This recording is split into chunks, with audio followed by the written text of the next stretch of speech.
चलिए फ्रेंड्स, अब हम शुरू करेंगे क्वेश्चन नंबर 111।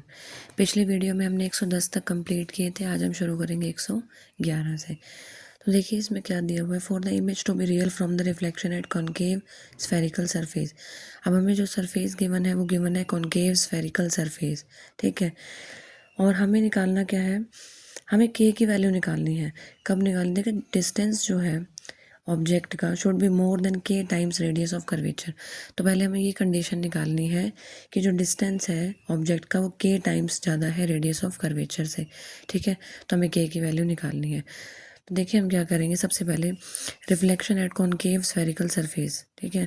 तो हमें कॉन्केव स्फेरिकल सरफेस से रिफ्लेक्शन गिवन है, तो हम जो है यहाँ से spherical surface refraction formula use करेंगे, ठीक है। क्लास 12 ऑप्टिक्स में हमने पढ़ा है। तो हमारे पास क्या आ जाएगा, n2/v minus n1/u is equal to n2 minus n1/r, ठीक है। अब हमारे पास n1 जो होता है ग्लास के लिए 1.5 होता है, n2 जो होता है वो एयर के लिए 1 होता है, ठीक है। तो हम ये जो वैल्यूज़ है वो इस इक्वेशन में पुट करेंगे। और कनकेव स्फेरिकल सरफेस के लिए जो r की वैल्यू होती है वो नेगेटिव होती है, तो r जो है यहाँ पे नेगेटिव पुट करेंगे, ठीक है। अब जो है हम सारी जो वैल्यूज़ हैं इस इक्वेशन में पुट करेंगे। n2/v minus n1/u is equal to n2 minus n1/r। तो यहाँ से n2 क्या था हमारे पास 1, n1 था हमारे पास 1.5, ये ग्लास के लिए, ये एयर के लिए, यानी कि जो हमारे पास लाइट रे है वो ग्लास से एयर की तरफ ट्रेवल कर रही है, ठीक है। अब हमारे पास हमने यहाँ v पुट कर दिया और u को माइनस u पुट करेंगे क्योंकि ऑब्जेक्ट डिस्टेंस जो है वो नेगेटिव लेते हैं, ठीक है। यहाँ पे 1 और यहाँ पे माइनस 1.5 और ये r की जगह हम माइनस r पुट करेंगे क्योंकि जो कॉन्केव सरफेस होता है उसमें r नेगेटिव लेते हैं, ठीक है। तो 1/v plus 1.5/u is equal to 0.5/r। अब देखिए अब रियल इमेज के लिए v को जो है पॉजिटिव होना पड़ेगा। देखिए क्वेश्चन स्टेटमेंट की पहली लाइन ही यही कहा है, for the image to be real. तो इमेज को अगर रियल होना है तो हमारे पास v को जो है पॉजिटिव होना पड़ेगा, और v को अगर पॉजिटिव करना है तो 1/v जो है वो ग्रेटर देन 0 होना चाहिए। तो 1/v अगर 0 होना ग्रेटर देन 0 होगा तो यहाँ से हम 1/v की वैल्यू निकालेंगे और उसको ग्रेटर देन 0 करेंगे। तो यानी कि 1/v निकालेंगे यहाँ से, ये इधर चला जाएगा, तो यानी कि 0.5/r माइनस 1.5/u, ये जो है ग्रेटर देन 0 आ जाएगा। तो यानी कि 0.5 divide by R greater than 1.5 divide by U. तो यहाँ से u इधर आ जाएगा क्योंकि हमें निकालना है u ग्रेटर देन कितने टाइम्स ज़्यादा है r से, ठीक है। u जो है वो कितने टाइम्स ग्रेटर है r से, तो यानी कि यहाँ से u इधर आ जाएगा और ये जो सारी वैल्यूज़ हैं इधर चली जाएंगी। तो u को इधर ले आए u, और r इधर गया 1.5, 0.5 नीचे आ गया, तो 1.5 r डिवाइड बाई 0.5, तो u ग्रेटर देन 3r। अब हमें जो है हमसे ये पूछा था कि u जो है वो कितने टाइम ग्रेटर होगा k से, तो हमने यहाँ निकाल लिया u ग्रेटर देन 3r और पूछा है u ग्रेटर देन kr। इनको अगर हम कंपेयर करेंगे तो k की वैल्यू आ जाएगी 3, दस ऑप्शन 4 इज़ करेक्ट। ऑप्शन 4 में वैल्यू गिवन है k इज इक्वल टू 3। अब देखिए 112 नंबर क्वेश्चन में हमें क्या करना है कि इनकरेक्ट स्टेटमेंट चूज़ करनी है। तो हम बारी बारी सारे स्टेटमेंट्स देखेंगे। देखिए पहली स्टेटमेंट में हमें क्या कहा है कि इन एन आइडियल ट्रांसफॉर्म, देखिए आइडियल ट्रांसफॉर्मर की बात की है हमसे, ठीक है। अब जो ट्रांसफॉर्मर है वो आइडियल है, ठीक है। तो पहली कंडीशन हमें क्या गिवन है, फर्स्ट स्टेटमेंट जो है that its primary and secondary winding resistance R very high. अब देखिए प्राइमरी और सेकेंडरी रेजिस्टेंस हाई गिवन है अकॉर्डिंग टू द स्टेटमेंट, लेकिन आइडियल ट्रांसफॉर्मर के लिए जो प्राइमरी और सेकेंडरी जो वाइंडिंग्स होती हैं उनका रेजिस्टेंस जो होता है वो 0 एज्यूम करते हैं हम, ठीक है।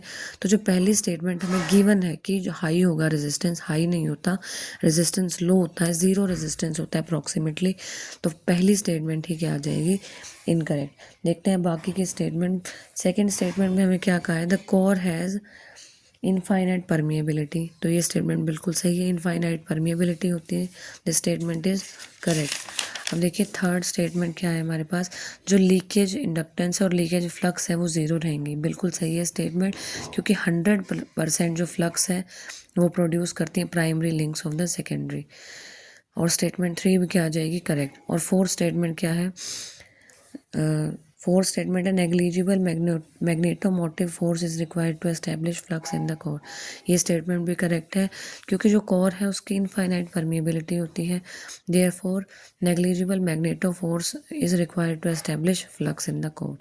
तो जो स्टेटमेंट 4 है वो भी करेक्ट है। तो आंसर क्या रहेगा? ऑप्शन 1, क्योंकि जो स्टेटमेंट 1 है वो इनकरेक्ट है, that primary and secondary winding resistance R very high. वो स्टेटमेंट क्या है? इनकरेक्ट।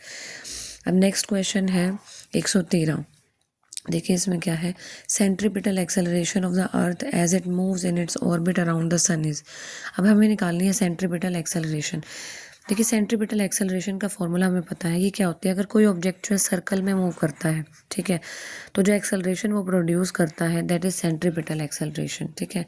तो सेंट्रीपिटल एक्सेलरेशन की वैल्यू क्या होती है? हमारे पास फॉर्मूला होता है AC is equal to mv²/r, जहाँ m क्या है? मास ऑफ पार्टिकल, v क्या है? वेलोसिटी, ऑर्बिटल वेलोसिटी, और r क्या है? रेडियस ऑफ द ऑर्बिट, ठीक है। अब हम क्या करेंगे, अब हमें वैल्यू निकालनी है सेंट्रीपिटल एक्सेलरेशन की, ठीक है। कैसे निकालेंगे? सबसे पहले हमें v चाहिए, वेलोसिटी। अब देखो वेलोसिटी क्या होता है? डिस्टेंस पर यूनिट टाइम, ठीक है।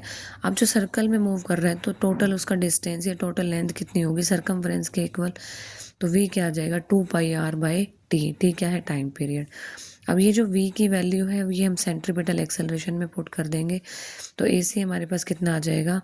अब यहाँ से देखिए m को हमने फॉर सिंप्लिसिटी 1 ले लिया, अकॉर्डिंग टू द ऑप्शंस भी हम ये कह सकते हैं। तो AC क्या आ जाएगा? v की वैल्यू हम 2πr/t जो है यहाँ पे पुट करेंगे, और r जो है एज इट इज़, ठीक है। तो 2πr/t का स्क्वायर अपॉन में r आ जाएगा, तो यहाँ से स्क्वायर ओपन करेंगे, 4π² r² divide by t² into में 1/r, क्योंकि ये r² हो जाएगा, ये r है, ठीक है। r कैंसिल आउट हो जाएगा, एक r जो है हमारे पास यहाँ बचेगा 1/, तो r² और इंटू में 1/r, r से r कैंसिल आउट हो जाएगा, 4π² r/t² बच गया। 10 जो करेक्ट ऑप्शन रहेगा वो 4 रहेगा। तो नेक्स्ट जो हमारे पास क्वेश्चन है 114, ठीक है, 114 नंबर क्वेश्चन है। इसमें क्या है देखो, इन measuring the internal resistance R. अब हमें क्या करना है? इंटरनल रेजिस्टेंस आर मेज़र करना है, ठीक है। हमें कैपिटल आर की वैल्यू गिवन है, कितनी गिवन है हमारे पास? 5 ओम, ठीक है। रेजिस्टेंस हमें 5 ओम का गिवन है। अब देखिए हमें क्या कहा है स्टेटमेंट में कि इन measuring the internal resistance EMF is first balanced by length 90 centimetre.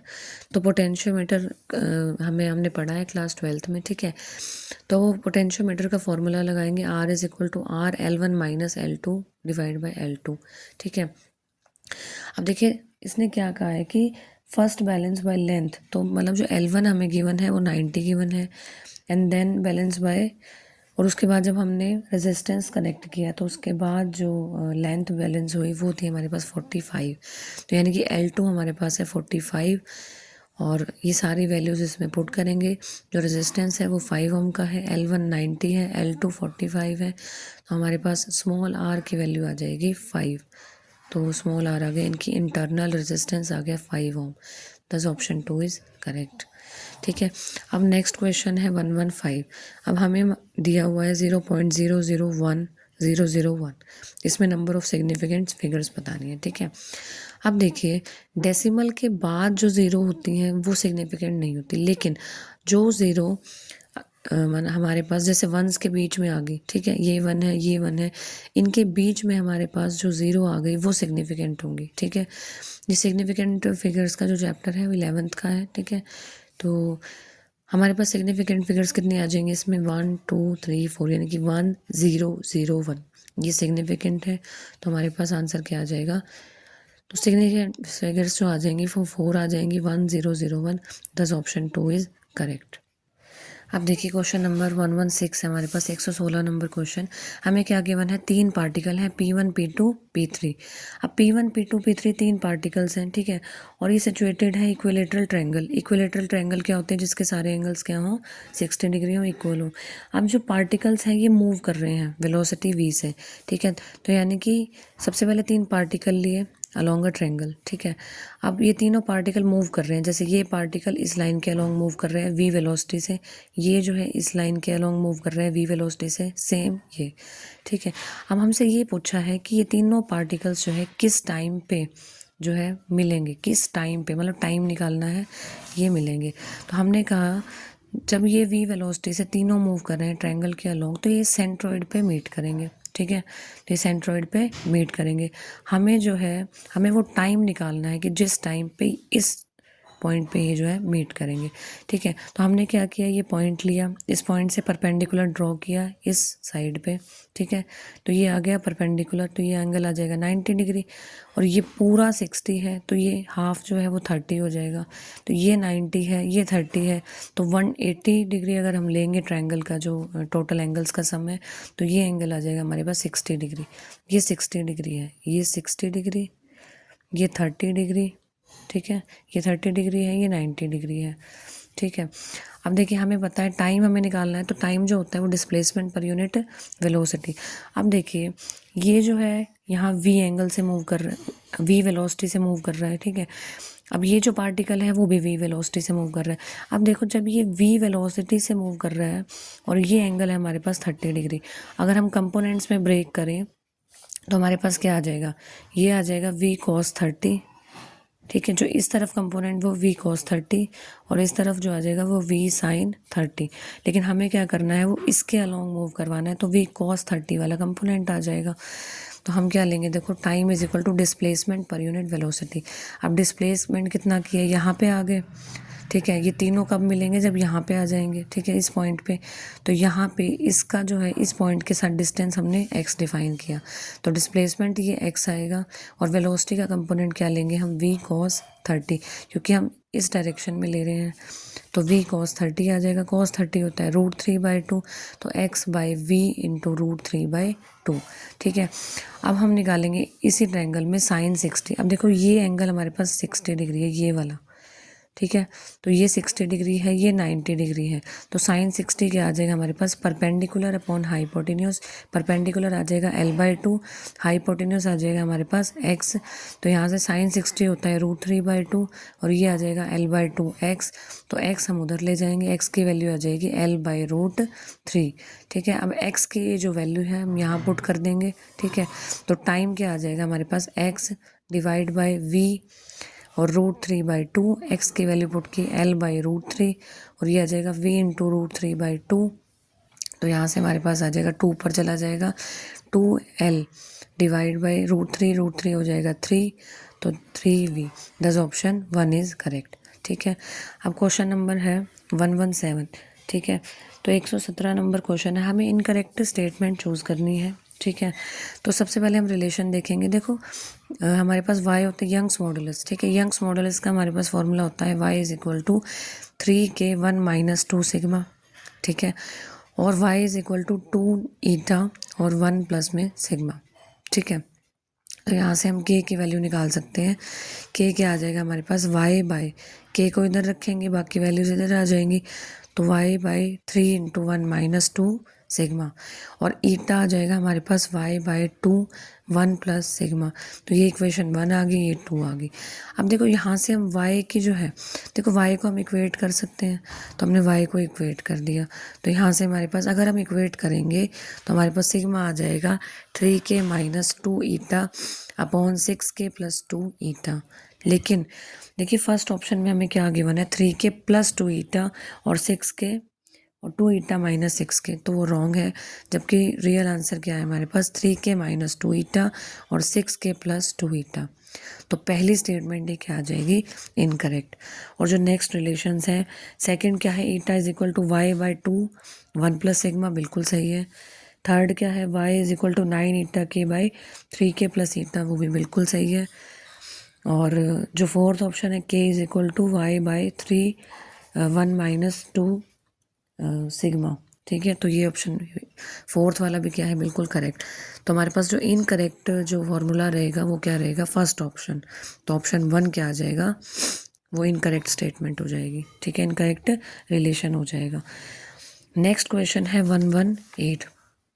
अब देखिए इसमें क्या कहा है, इन अ प्रोजेक्टाइल मोशन वेलोसिटी, हमें वेलोसिटी के बारे में बताना है, ठीक है।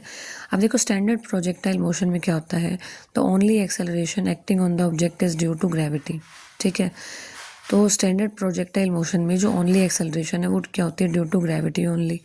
और ये जो एक्सेलरेशन होती है वो कांस्टेंट होती है मैग्नीट्यूड में भी, और ये हमेशा डाउनवर्ड की तरफ होती है, वर्टिकली डाउनवर्ड। ठीक है, अब देखो वेलोसिटी के जो है वो दो कंपोनेंट्स होते हैं, एक हॉरिजॉन्टल और एक वर्टिकल।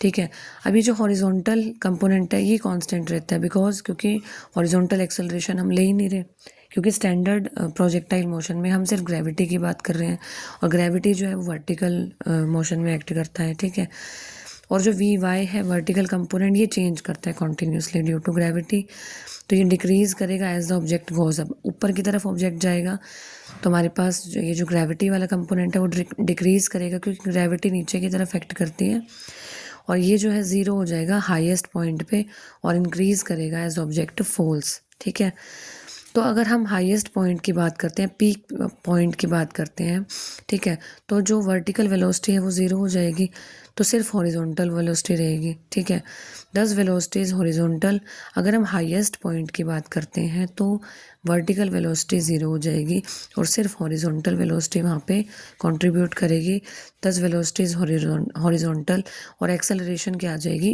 वर्टिकल। ठीक है, और इस पॉइंट पे ये क्या आ जाएंगे perpendicular 90 degree to each other. तो दिस अकर्स ओनली वंस, ये एक टाइम पे ही होता है। ठीक है, ड्यूरिंग द एंटायर फ्लाइट। तो हमारे पास जो थर्ड ऑप्शन है वो क्या आ जाएगा करेक्ट। अब देखो ऑप्शंस के अकॉर्डिंग हमें ये चूज़ करना था कि किस टाइम पे परपेंडिकुलर होगी एक्सेलरेशन। ठीक है, तो हमें देखना होगा ना किस टाइम पे परपेंडिकुलर होगी या नहीं होगी, इसलिए मैंने सारा जो है सारे केसेस आपको बताए। तो थर्ड ऑप्शन क्या है कि जो हमारे पास प्रोजेक्टाइल मोशन है उसमें वेलोसिटी जो है वो परपेंडिकुलर रहेगी एक्सेलरेशन के फॉर 1 इंस्टेंट ओनली, दस ऑप्शन 3 इज़ करेक्ट।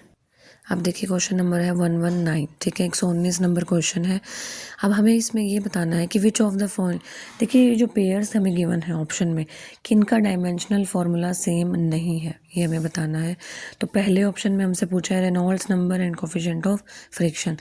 तो देखिए रेनॉल्ड्स नंबर क्या होता है, इट इज़ अ डायमेंशनल, देखिए डायमेंशन लेस रेशो होता है ये inertial force to the viscous force. ठीक है, तो ये इनका रेशो होता है। और कोफिशिएंट ऑफ फ्रिक्शन, ठीक है, ये क्या होता है, it is a dimensionless ratio force of friction to the normal force. अब दोनों ही क्या है डायमेंशनलेस है, एंड तो दोनों क्या है डायमेंशनलेस है, तो हम बोल सकते हैं दोनों के सेम डायमेंशन है।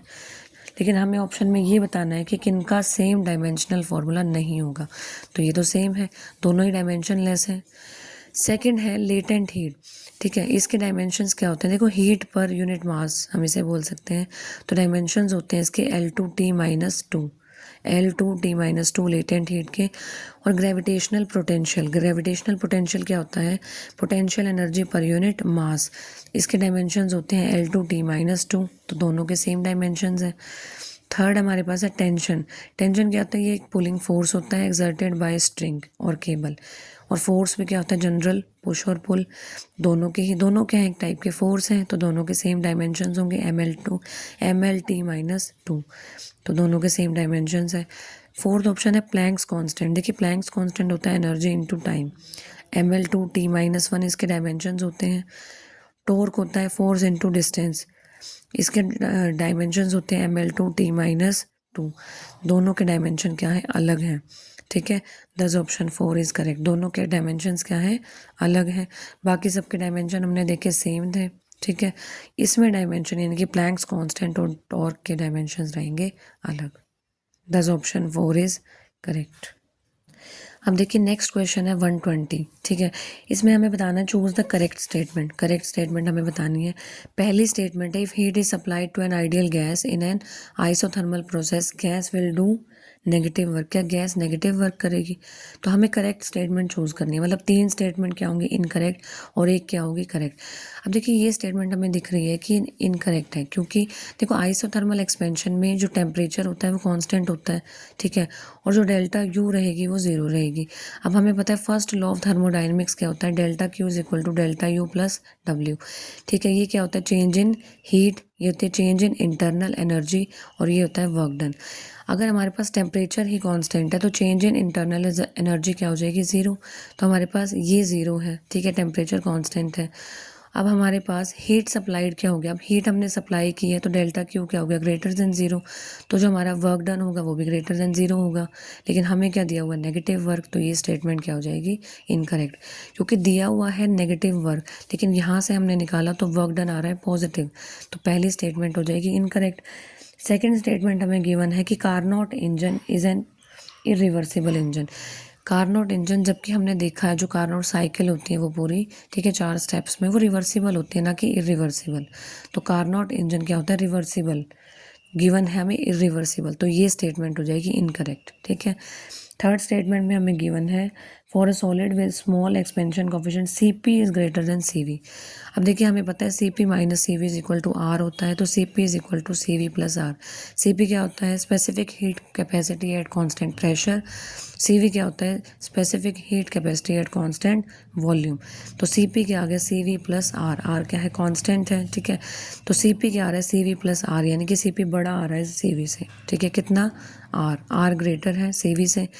तो हमारे पास ये जो स्टेटमेंट है, थर्ड स्टेटमेंट, ये बिल्कुल करेक्ट है। फोर्थ स्टेटमेंट हमें गिवन है कि if heat is added to the system its temperature must increase, कि अगर हम हीट ऐड करते हैं किसी भी सिस्टम में तो उसका टेम्परेचर इंक्रीज करेगा। देखिए अगर हम हीट ऐड करते हैं किसी भी सिस्टम में तो टेम्परेचर इंक्रीज करेगा, ये गलत है स्टेटमेंट, ठीक है, क्योंकि अगर हम हीट ऐड करते हैं, ठीक है, ड्यूरिंग एन आइसोथर्मल प्रोसेस, तो टेम्परेचर कांस्टेंट रहेगा ना कि इंक्रीज करेगा, ठीक है। ये क्लास 9th में भी हमने पढ़ा है ना लेटेंट हीट के बारे में, ठीक है। तो टेम्परेचर जो है कांस्टेंट रहना चाहिए, वो बढ़ेगा नहीं, ठीक है, एज अ लेटेंट हीट वो प्रोड्यूस होता है। दस ऑप्शन 3 इज करेक्ट। तो थर्ड ऑप्शन जो हो जाएगा वो करेक्ट हो जाएगा, ये वाली स्टेटमेंट जो है वो करेक्ट हो जाएगी, Cp is equal to Cv plus R। चलिए नेक्स्ट क्वेश्चन है 1 to 1, ठीक है, 121 नंबर क्वेश्चन है, 121। अब देखिए इसमें हमें क्या करना है, मैच करना है, ठीक है। हमारे पास डिफेक्ट्स गिवन है और उसके करेक्शन गिवन है, हमें मैच करना है। पहला जो डिफेक्ट हमें गिवन है मायोपिया। अब देखिए हमें पता है मायोपिया में जो है हमें पास का बिल्कुल साफ दिखता है, दूर का साफ नहीं दिखता, ठीक है, इसे हम बोलते हैं नियर साइटेडनेस। तो हम इसे कैसे करेक्ट करते हैं, कॉनकेव लेंस यूज़ करके, ठीक है। तो इसमें आ जाएगा कॉनकेव लेंस, थर्ड ऑप्शन। अब हमारे पास हाइपरमेट्रोपिया। हाइपरमेट्रोपिया में क्या होता है, मायोपिया में तो हमें पास का साफ दिखता था, हाइपरमेट्रोपिया में हमें दूर का साफ दिखता है, ठीक है, और पास का नहीं दिखता। तो हाइपरमेट्रोपिया को करेक्ट कैसे करते हैं, कॉन्वेक्स लेंस यूज़ करके, ठीक है, टू कन्वर्ज लाइट रेज, और उसमें क्या करते थे, डाइवर्ज। प्रेस बायोपिया क्या होता है, देखो इसमें नियर और फार विजन दोनों इश्यूज होते हैं, ठीक है, और इसको करेक्ट कैसे करते हैं, बाईफोकल लेंसेज यूज़ करके। तो फर्स्ट वाला आ जाएगा इसमें। और आस्टिग्मेटिज्म, अब देखो आस्टिग्मेटिज्म क्या होता है, it is caused by irregular curvature of the cornea. जो हमारा कॉर्निया होता है आई में, ठीक है, जब उसका कर्वेचर इरेगुलर हो जाता है, उसमें प्रॉब्लम आने लग जाती है, ठीक है, तो उस डिफेक्ट को हम बोलते हैं आस्टिग्मेटिज्म, ठीक है। इसे हम कैसे करेक्ट करते हैं, correct using cylindrical lens. Cylindrical lens use करके हम आस्टिग्मेटिज्म को करेक्ट कर सकते हैं। दस ऑप्शन सेकेंड इज करेक्ट। अब देखिए 122 नंबर क्वेश्चन है, इसमें हमसे ये पूछा है which of the following is not of the application of photo electric cell. अब हमें ये बताना है कि फोटो इलेक्ट्रिक सेल की एप्लीकेशन कौन सी नहीं है। सबसे पहले तो फोटो इलेक्ट्रिक सेल क्या होता है, ये कन्वर्ट करता है लाइट एनर्जी को इलेक्ट्रिकल एनर्जी में, ठीक है, लाइट एनर्जी को इलेक्ट्रिकल एनर्जी में कन्वर्ट करता है। अब हमें ये बताना है कि कौन सी एप्लीकेशन नहीं है। देखिए फर्स्ट जो ऑप्शन हमें गिवन है काउंटिंग मशीन, ठीक है, काउंटिंग मशीन ये क्या करता है, ये जो है ये लाइट को यूज़ करता है इंटरप्रिटेशन टू काउंट आइटम्स, ठीक है। अब ये आइटम्स को काउंट करता है, किसको यूज़ करके, लाइट को यूज़ करके। तो फोटो इलेक्ट्रिक सेल की एप्लीकेशन है ये। सेकंड है हमारे पास compare illuminating power of two light sources. तो ये जो देखो इसमें हम क्या यूज़ करते हैं, फोटोमीटर्स यूज़ कर रहे हैं, ठीक है, photometers use these cells to measure light intensity, तो ये भी एप्लीकेशन है। जो थर्ड ऑप्शन है हमारे पास automatic operation of street light, ठीक है, automatic operation of street light जो है सेंसर्स डिटेक्ट करते हैं इसमें darkness to turn on light, ठीक है, तो ये भी एप्लीकेशन है फोटो इलेक्ट्रिक सेल की। जो फोर्थ है हमारे पास रिप्रोडक्शन ऑफ लाइट, ठीक है। अब देखिए reproduction of light in motion pictures while sound is produce from film using these cells. अब देखो जब हम ये सेल्स यूज़ करते हैं, ठीक है, तो साउंड प्रोड्यूस होती है, ठीक है। अब जो रिप्रोडक्शन ऑफ लाइट है, तो इसमें साउंड प्रोड्यूस होते हैं, ना कि हम लाइट की बात कर रहे हैं, ठीक है।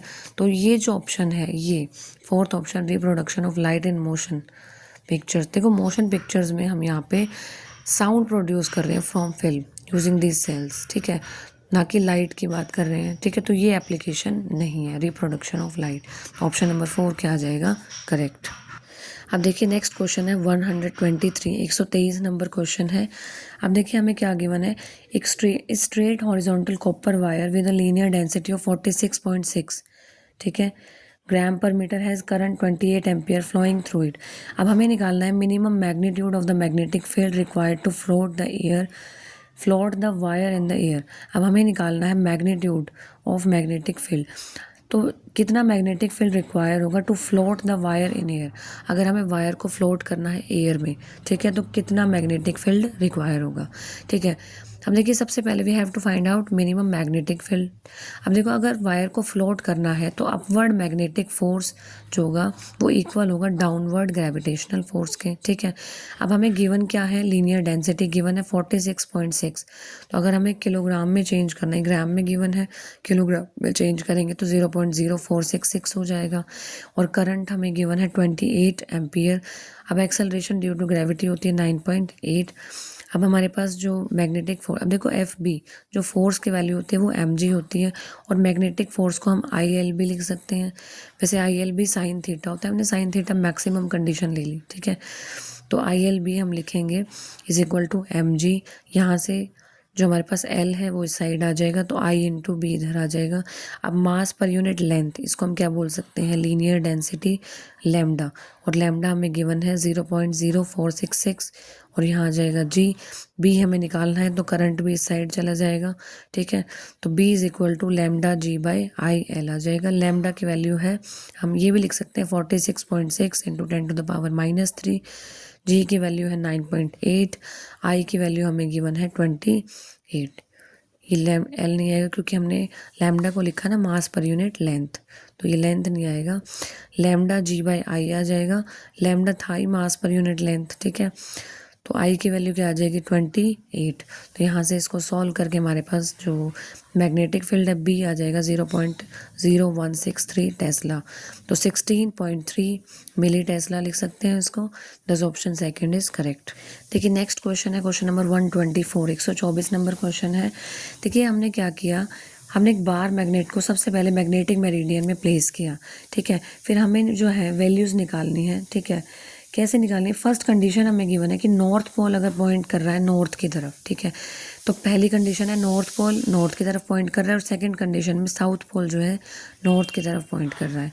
अब देखिए सबसे पहले मैं इसमें न्यूट्रल पॉइंट बताऊंगी, ठीक है। न्यूट्रल पॉइंट क्या होता है, देखिए न्यूट्रल पॉइंट ये ऐसा पॉइंट होता है स्पेस में जब मैग्नेटिक फील्ड जो है, जहाँ मैग्नेटिक फील्ड प्रोड्यूस हो रहा है बाय बार मैग्नेट, वो एग्जैक्टली इक्वल हो और अपोजिट हो to the horizontal component of earth's magnetic field, ठीक है। और इस पॉइंट पे जो नेट मैग्नेटिक फील्ड जो होता है वो 0 होता है, ठीक है। अब देखो केस 1 हमें क्या गिवन है कि नॉर्थ पोल पॉइंट कर रहा है नॉर्थ की तरफ, तो देखो magnetic field of the magnet and earth's magnetic field. अब देखो जो मैग्नेट का मैग्नेटिक फील्ड है और जो अर्थ का मैग्नेटिक फील्ड है, ठीक है, वो अपोजिट डायरेक्शन पे होगा at points on the equatorial line. तो जब ये केस हम लेंगे तो इक्वेटोरियल लाइन पे ये कंडीशन आएगी न्यूट्रल पॉइंट की।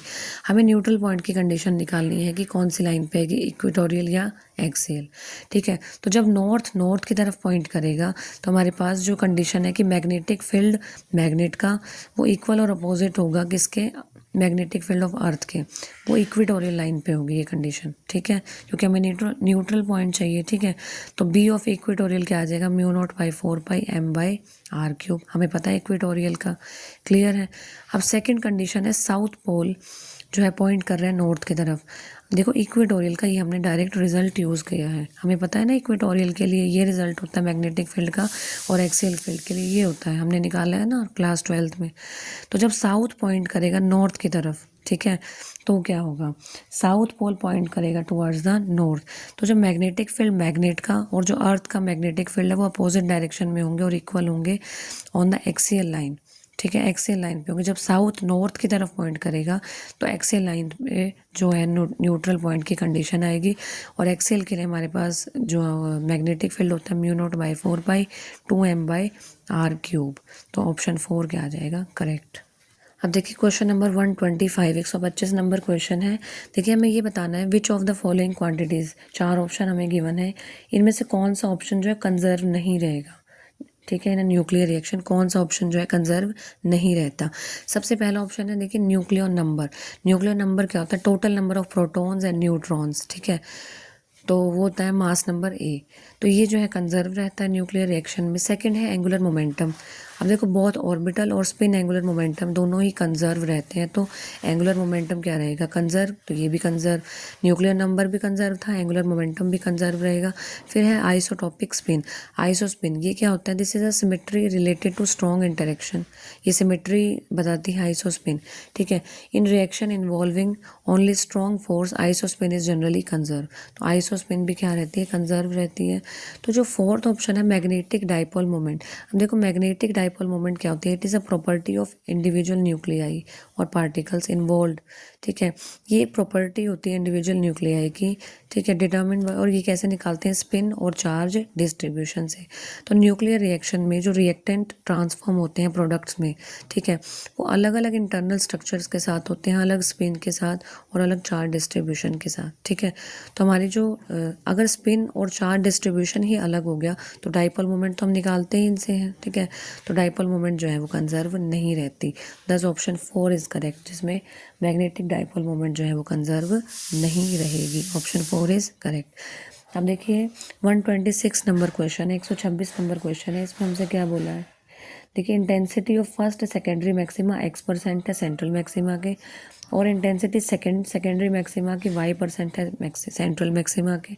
हमें x और y की वैल्यूज़ निकालनी है। सबसे पहले तो हम सिंगल स्लिट डाइफ्रैक्शन में इंटेंसिटी ऑफ सेकेंडरी मैक्सिमा, ठीक है, इसका फॉर्मूला हमें पता होना चाहिए, I=I0 sin α/α का स्क्वायर। तो हमारे पास इंटेंसिटी जो होती है सेकेंडरी मैक्सिमा के, ये फॉर्मूले से हम निकालते हैं I=I0 sin α/α का होल ऑफ स्क्वायर। ठीक है, तो हमारे पास जो है फर्स्ट सेकेंडरी मैक्सिमा के लिए सबसे पहले हमें अल्फ़ा की वैल्यू पता होना चाहिए। अल्फ़ा होता है 2n + 1 π/2। अब फर्स्ट सेकेंडरी मैक्सिमा लेना है तो n आ जाएगा 1, तो यहाँ से हमारे पास जो अल्फ़ा आ जाएगा, अल्फ़ा की वैल्यू आ जाएगी 3 π/2। ठीक है, तो 3 π/2 आ जाएगा। तो अल्फ़ा की ये जो वैल्यू है यहाँ इस वाले फार्मूला में हम पुट करेंगे। ये फार्मूला था हमारे पास I=I0 sin α/α का होल ऑफ स्क्वायर। तो अल्फ़ा की वैल्यू यहाँ से 3 π/2 इधर पुट कर देंगे तो हमारे पास आ जाएगा I0 sin α/α का स्क्वायर था, तो 3 π/2 अपॉन 3 π/2 का स्क्वायर। I0 4/9 π² आ जाएगा। ठीक है, और ये हमें जो है क्वेश्चन में गिवन है कि x% है I0 के, तो x% यानी कि x/100 ऑफ I0 ये गिवन है, तो हमने ये इसके इक्वल रख दिया। ठीक है, फिर सेकेंडरी मैक्सिमा के लिए n जो आ जाएगा वो 2 आ जाएगा। तो यहाँ से अगर n 2 है तो यहाँ से अल्फ़ा में n 2 पुट कर देंगे तो अल्फ़ा आ जाएगा 5 π/2। तो 5 π/2 की वैल्यू जो है इसकी जगह पुट कर देंगे, 3 π/2 की जगह 5 π/2 करेंगे, तो साइन 5 π/2 अपॉन इसका स्क्वायर। ठीक है, और 5 π/2 इसका होल स्क्वायर। ठीक है, तो यहाँ से आ जाएगा I0 इंटू में 4/25 π², और ये गिवन है हमें y% यानी कि y/100 इंटू I0। ठीक है, अब देखिए I1 में हमने जो ये जो वैल्यू है ये हमने यहाँ पुट कर, देखो I0/9 π² यानी कि 4I0/9 π² x/100 I0 के इक्वल है। हमने क्या किया, ये जो कंडीशन हमारे पास थी इसको यहाँ लिख लिया। तो हमारे पास क्या आ जाएगा, देखो x की वैल्यू आ जाएगी, I0 से I0 कैंसिल आउट हो जाएगा, 100 इधर चला जाएगा, तो 400 / 9 π², इसको सॉल्व करेंगे तो 4.9 आएगा, और परसेंटेज में निकालेंगे तो 0.045%। इसी तरीके से अब हमने इसको इसके इक्वल रखा था, तो देखो I2 क्या था हमारे पास, ये जो है 16। अब देखो ये जो वैल्यू थी हमारे पास कि 4/25 π² is equal to y/100 into I0। ठीक है, ये I0 है, ये I0 है।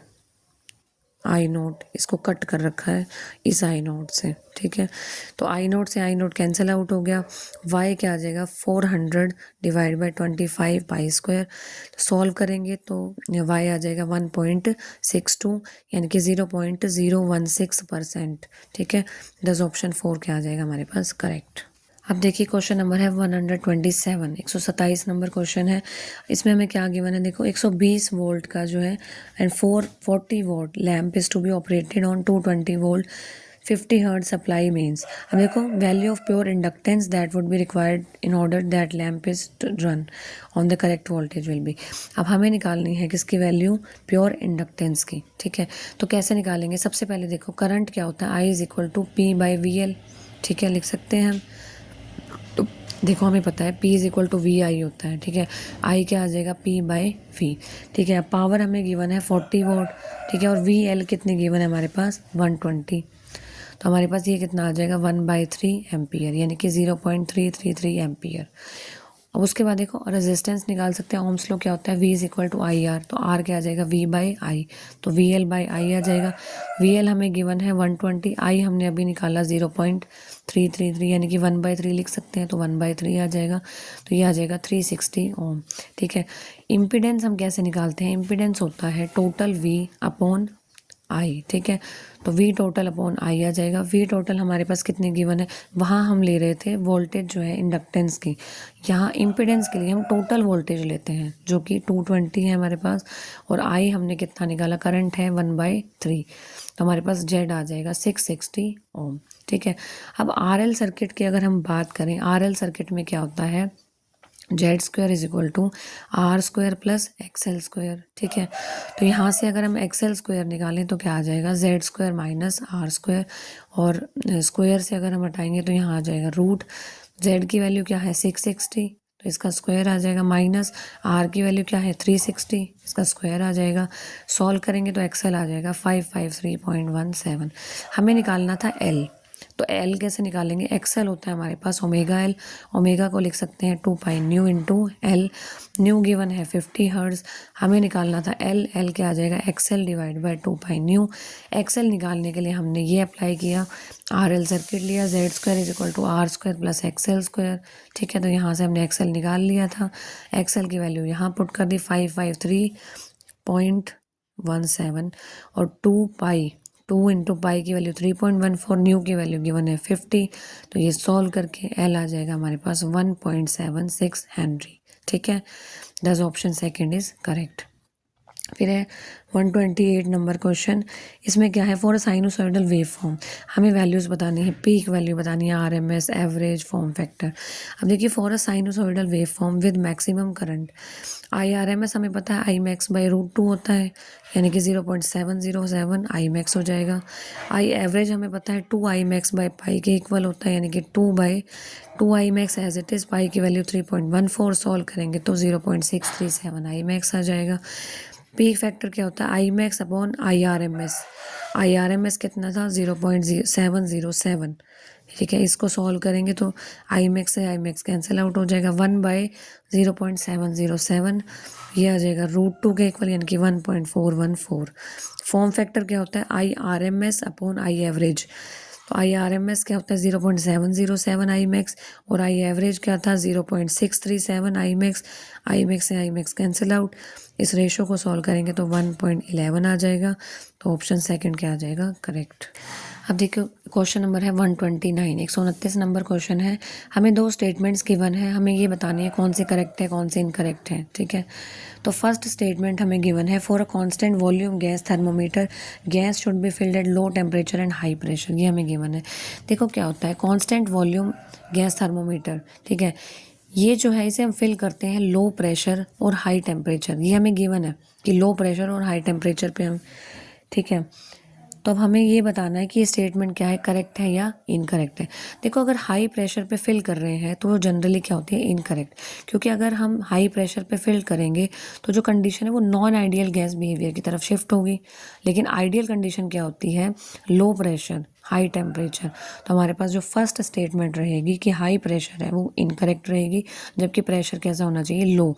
क्योंकि अगर हाई प्रेशर की बात करेंगे तो हाई प्रेशर जो है वो नॉन आइडियल गैस की तरफ जो है, नॉन आइडियल गैस बिहेवियर की तरफ शिफ्ट कर जाएगा, लेकिन हमें क्या चाहिए, आइडियल गैस बिहेवियर। ठीक है, तो जो फर्स्ट स्टेटमेंट रहेगी वो इनकरेक्ट रहेगी। तो प्रेशर कैसा होना चाहिए, लो प्रेशर होना चाहिए, हाई टेम्परेचर होना चाहिए, और गिवन क्या है, लो टेम्परेचर और हाई प्रेशर। ठीक है, दोनों ही रॉन्ग है। तो जो सेकेंड स्टेटमेंट है, as the temperature is increased the time period of pendulum increase. Temperature increase करेंगे तो जो हमारे पास टाइम पीरियड है वो इंक्रीज करेगा। अब देखो हमें फॉर्मूला पता है टाइम पीरियड के लिए, क्या होता है, T is equal to 2π√L/G। तो अगर टेम्परेचर इंक्रीज करेंगे तो यहाँ से L इंक्रीज करेगा। ठीक है, due to thermal expansion T क्या आ जाएगा, डायरेक्टली प्रोपोर्शनल है L के। ठीक है, तो T डायरेक्टली प्रोपोर्शनल है L के हमारे पास। तो जो पहली स्टेटमेंट है वो तो इनकरेक्ट है। अब T डायरेक्टली प्रोपोर्शनल है L के, तो यानी कि लेंथ इंक्रीज करेंगे तो हमारे पास ये T जो है वो इंक्रीज करेगा। ठीक है, तो ऑप्शन 4 क्या आ जाएगा हमारे पास, करेक्ट।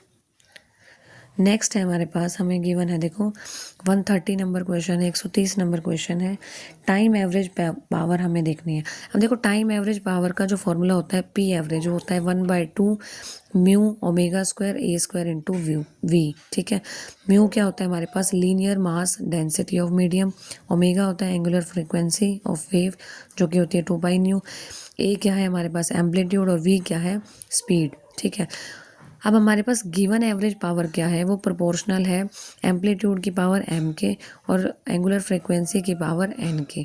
अगर हम इनको कंपेयर करेंगे तो हमारे पास देखो एम्पलीट्यूड की पावर यहाँ m है और यहाँ हमारे पास 2 है, m क्या आ जाएगा 2। अब यहाँ से जो एंगुलर फ्रीक्वेंसी है इसकी पावर n है और यहाँ है हमारे पास 2, कंपेयर करेंगे तो n भी क्या आ जाएगा 2। तो m2 आ गया, n2 आ गया, तो ऑप्शन सेकंड क्या आ जाएगा, करेक्ट। तो ऑप्शन नंबर सेकंड आ जाएगा करेक्ट 130 में। अब देखते हैं क्वेश्चन नंबर 131। अब देखो हमें जो है ये गिवन है कि जो a + b = c है और इनके मैग्नीट्यूड्स जो हैं वो इक्वल है। हमें निकालना है angle between a and b, a और b के बीच में एंगल निकालना है। देखो कैसे निकालेंगे, हम क्या करेंगे, सबसे पहले हमें गिवन है a + b = c। तो यहाँ से हम क्या करेंगे, इनका स्क्वायर करेंगे, दोनों साइड स्क्वायर कर देंगे तो क्या आ जाएगा, a² + b² + 2ab cos theta. ठीक है, थीटा क्या रहेगा, angle between a and b। तो यानी कि c² क्या आ जाएगा, इनका हमने स्क्वायर किया, यहाँ भी स्क्वायर, यहाँ भी स्क्वायर, तो c² आ जाएगा a² + b² + 2ab cos theta. Theta हमें फाइंड आउट करना है। अब तीनों के मैग्नीट्यूड्स इक्वल हैं तो सबको मैंने a लिख दिया, तो ये a² हो जाएगा, ये a², ये a², ये 2a × b को भी a लिख दिया, तो a² cos थीटा। तो यहाँ से क्या आ गया, अब हमने मैग्नीट्यूड ले लिया a², तो यहाँ से हम क्या लिख सकते हैं, 2a² + 2a² cos थीटा। तो यानी कि 2a² ये इस साइड चला जाएगा, -a² = 2a² cos theta. a² से a² कैंसिल आउट हो गया, तो ये आ गया -1/2 = cos थीटा। तो cos की वैल्यू जो है, cos थीटा की वैल्यू -1/2 कब होती है, जब थीटा क्या होगा, 120 डिग्री। ठीक है, तो ऑप्शन नंबर 3 क्या आ जाएगा, करेक्ट। फिर है क्वेश्चन नंबर 132। हमें ये बताना है कि मैग्नस जो इफेक्ट है वो किससे रिलेट करेगा, कौन से ऑप्शन से। अब देखिए मैग्नस इफेक्ट क्या होता है, ये ऐसा फिजिकल फिनोमिना होता है when this occurs when a spinning object moves through a fluid. जब कोई ऑब्जेक्ट स्पिन करता हुआ फ्लूइड की तरफ मूव करे, ठीक है, तो वो होता है, ये फिजिकल फिनोमिना क्या शो करेगा, मैग्नस इफेक्ट। तो thus playing with spinning ball relates to Magnus effect. तो हम ये कह सकते हैं कि प्लेइंग विद स्पिनिंग बॉल, तो जो ऑब्जेक्ट है वो स्पिन करना चाहिए, ठीक है, मूव थ्रू अ फ्लूइड, जैसे कि एयर में भी मूव कर सकता है, वाटर में भी। ठीक है, तो हमारे पास ये जो ऑप्शन है प्लेइंग विद स्पिनिंग बॉल, ये करेक्ट रहेगा। ठीक है, वैसे बता देती हूँ और ऑप्शंस के बारे में। हाइड्रोलिक लिफ्ट, ठीक है, ये किस पे बेस्ड होती है, पास्कल्स लॉ पे। ठीक है, पास्कल्स लॉ क्या कहता है कि जो pressure applied to an enclosed fluid is transmitted equally in all directions. Next है डीप वाटर मूव स्लो, ये किससे रिलेट करता है, इक्वेशन ऑफ कॉन्टिन्यूटी से और फ्लूइड विस्कोसिटी से। फिर है नेक्स्ट रेजर ब्लेड, ठीक है, ये फ्लोट करता है वाटर पे। This is caused by surface tension, ये सरफेस टेंशन से कॉज होता है, which allows surface of liquid to act like a stretched elastic surface. तो ऑप्शन नंबर जो हमारे पास सेकंड है, playing with a spinning ball is example of Magnus effect, that is correct. Next question है हमारे पास question number 133। देखिए दो statements हमें गिवन है, हमें ये बतानी है ये करेक्ट है या कोई इनकरेक्ट है, ठीक है। तो 133 नंबर क्वेश्चन है। अब देखिए पहली स्टेटमेंट है कि right hand rule is used for induced current और EMF whereas left hand rule refers to force of a conductor, ठीक है। तो ये करेक्ट है बिल्कुल, ये स्टेटमेंट बिल्कुल सही है कि जो राइट हैंड रूल है वो हम यूज़ करते हैं इंड्यूस्ड करंट और ईएमएफ निकालने के लिए, और लेफ्ट हैंड रूल हम यूज़ करते हैं फोर्स निकालने के लिए ऑफ अ कंडक्टर। और सेकंड स्टेटमेंट है कि Lenz's law is based upon the law of conservation of energy, ये भी बिल्कुल सही है। लेंजेस लॉ क्या होता है कि डायरेक्शन ऑफ इंड्यूस्ड करंट या इंड्यूस्ड ईएमएफ उसकी जो डायरेक्शन होती है वो क्या अपोज करती है उसके कॉज को, ठीक है। तो लेंजेस लॉ क्या कहता है, जो ईएमएफ इंड्यूस हुआ या करंट इंड्यूस हुआ उसकी जो डायरेक्शन होती है वो अपने कॉज को क्या करती है, अपोज करती हैं, ठीक है। तो जो सेकंड स्टेटमेंट है Lenz's law is based upon law of conservation of energy, ये भी बिल्कुल करेक्ट है। तो ऑप्शन नंबर जो 3 रहेगा कि बोथ स्टेटमेंट्स आर करेक्ट, तो ऑप्शन नंबर 3 इज़ करेक्ट। अब देखिए क्वेश्चन नंबर है 134, हमें मैच करना है, ठीक है। अब देखिए मैच करेंगे अर्थ टिल्ट को, हम किससे मैच करेंगे, सीजन से, ठीक है। अर्थ अगर टिल्ट करेगी तो वो सीजन्स कॉज करेगी, ठीक है। तो ऑप्शन नंबर सेकंड आ जाएगा। टेम्परेचर सनलाइट से रिलेट होगा, ठीक है। तो ये हो जाएगा फोर्थ से। अर्थ की जो कंप्लीट रोटेशन है that is responsible for day and night, thus it matches with the option 1। And last option is water cycle, ये रिलेट होगा क्लाउड साइकिल से, water cycle relates to cloud cycle, तो this matches with option number 3। Thus we can say option number 1 कि ए जो है second के साथ match कर रहा है, बी 4 के साथ, सी 1 के साथ और डी थर्ड ऑप्शन के साथ मैच कर रहे हैं। दस ऑप्शन नंबर 1 इज़ करेक्ट। अब देखिए क्वेश्चन नंबर है 135, 135 नंबर क्वेश्चन है। देखिए हमें क्या गिवन है, इसमें दो इक्वल पॉइंट चार्जेस हैं, ठीक है। दो इक्वल पॉइंट चार्जेस हैं इस डिस्टेंस पे 0, 0.30 और ये है 0, 0 सिर्फ माइनस डायरेक्शन में, नेगेटिव डायरेक्शन में है -0.30, ठीक है। और एक थर्ड चार्ज है Q, ठीक है। ये प्लेस है, ये Q1 से R डिस्टेंस पे हो जाएगा और Q2 से R डिस्टेंस पे हो जाएगा, ठीक है। अब देखो ये डिस्टेंस हमारे पास है 0.3, ठीक है। ये भी हो जाएगा 0.3 और ये हमें गिवन है कि जो ओरिजिन से ये जो Q हमारे पास चार्ज है ओरिजिन से 0.4 डिस्टेंस पे है, तो 0.40 और 0 पे, तो ये डिस्टेंस आ जाएगा 0.4। अगर ये डिस्टेंस हमारे पास 0.3 है, ये डिस्टेंस हमारे पास 0.4 है, तो ये हम निकाल सकते हैं। कैसे निकालेंगे, R इज़ इक्वल टू, ये फॉर्मूला हमें पता है, ये पाइथागोरस थ्योरम से भी निकाल सकते हैं, ठीक है। तो R की वैल्यू आ जाएगी हमारे पास 0.50। कैसे निकालेंगे, देखो 0.40 माइनस 0, देखो हमने क्या किया, this minus this is whole of square आ जाएगा। ऐसे ही ये माइनस ये और स्क्वायर आ जाएगा, इसका स्क्वायर किया अंडर रूट आ गया, आर आ जाएगा हमारे पास 0.50। अब हमें निकालना क्या है, magnitude and direction of net electric force Q1 and Q2। अब हमें निकालना है कि ये जो है ये दोनों चार्जेस, इस चार्ज पे जो फोर्स अप्लाई करेंगे, हमें नेट इलेक्ट्रिक फोर्स निकालना है कि उसकी डायरेक्शन क्या होगी और उसका मैग्नीट्यूड क्या होगा। अब देखो ये जो है इस पे फोर्स अप्लाई कर रहा है इस डायरेक्शन में, ये इस पे फोर्स अप्लाई कर रहा है इस डायरेक्शन पे, ठीक है। अब ये जो है ये एंगल थीटा बना रहे हैं, ठीक है। ये 90 है तो एक 90 माइनस थीटा हो जाएगा, ये हो जाएगा थीटा हमारे पास। तो अब F1 जो है वो थीटा एंगल बना रहा है हॉरिजॉन्टल के साथ, तो ये हो जाएगा F1 कॉस थीटा, ये F1 कॉस थीटा, ये F1 साइन थीटा, ठीक है। इसी तरीके से F2 जो है ये F2 है, ठीक है, ये एंगल थीटा हो जाएगा। अब ये हो जाएगा F2 कॉस थीटा, ये हो जाएगा F2 साइन थीटा। अब देखो ये इक्वल और अपोजिट होंगे साइन वाले कंपोनेंट्स, तो ये कैंसिल आउट कर देंगे, तो हमारे पास रह क्या जाएगा, कॉस कंपोनेंट्स। F1 का भी cos theta, F1 cos theta और F2 कॉस थीटा, तो नेट फोर्स क्या आ जाएगा हमारे पास, F नेट आ जाएगा 2F1 कॉस थीटा। तो फोर्स का मैग्नीट्यूड हम निकालेंगे, फोर्स का मैग्नीट्यूड कैसे निकालेंगे, F1 निकालेंगे K Q1, कोई भी ले सकते हैं चार्ज, यहाँ पे मैग्नीट्यूड ही लेना है, ठीक है। तो हम लेंगे K/Q1 Q by capital Q और स्मॉल q, K/Q1 और Q capital Q bye R²। अब K की वैल्यू हमें पता होती है कितनी होती है, 9 × 10⁻⁹। Q1 की वैल्यू हमें गिवन है 2 × 10⁻⁻6। कैपिटल Q की वैल्यू गिवन है 4 × 10⁻⁻6। R जो हमारे हमने डिस्टेंस अभी निकाला है यहाँ से, R जो आ जाएगा 0.50 आ जाएगा, तो यहाँ पुट कर देंगे 0.50 का स्क्वायर, ये जो है ये सारा सॉल्व करने के बाद हमारे पास आ जाएगा 0.288 न्यूटन। अब F1 और F2 क्या है, मैग्नीट्यूड में इक्वल है। ठीक है, अब देखिए, अब हमें निकालना है यहाँ पे F1 तो निकल गया, कॉस थीटा चाहिए। अब हम कॉस थीटा कैसे निकालेंगे? कॉस थीटा क्या होता है? Base upon hypotenuse. देखिए ये ट्रायंगल हम लेंगे तो बेस अपॉन हाइपोटेन्यूज कैसे निकालेंगे? अब देखिए ये हमारे पास ट्रायंगल है, बेस कितना है 0.40। ये अगर हम ट्रायंगल लेंगे ये वाली, ये ऐसे, तो बेस क्या रहेगा 0.4, ये 90 डिग्री है।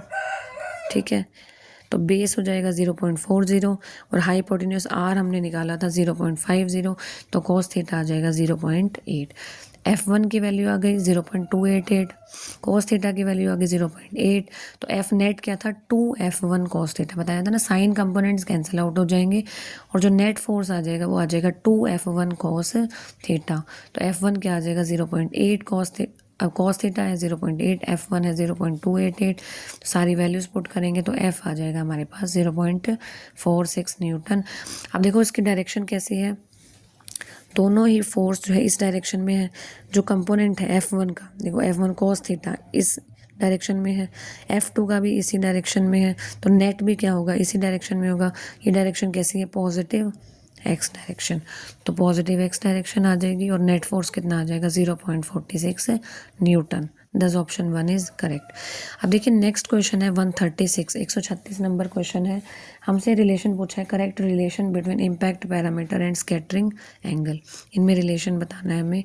तो देखिए रिलेशन क्या होता है, इम्पैक्ट पैरामीटर को सबसे पहले हम डिफाइन कैसे करते हैं, ये परपेंडिकुलर डिस्टेंस होता है इनिशियल वेलोसिटी वेक्टर का of alpha particle from centre of nucleus. ठीक है, ये हमने क्लास 12 ऑप्टिक्स में पढ़ा है।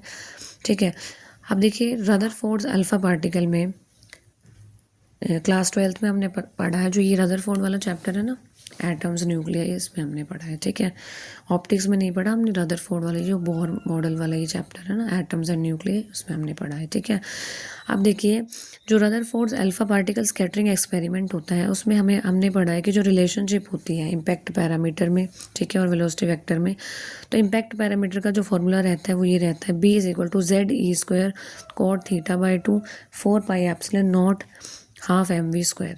तो जो इम्पैक्ट पैरामीटर है वो किसके प्रोपोर्शनल है, cot θ/2। तो ऑप्शन नंबर सेकंड आ जाएगा करेक्ट।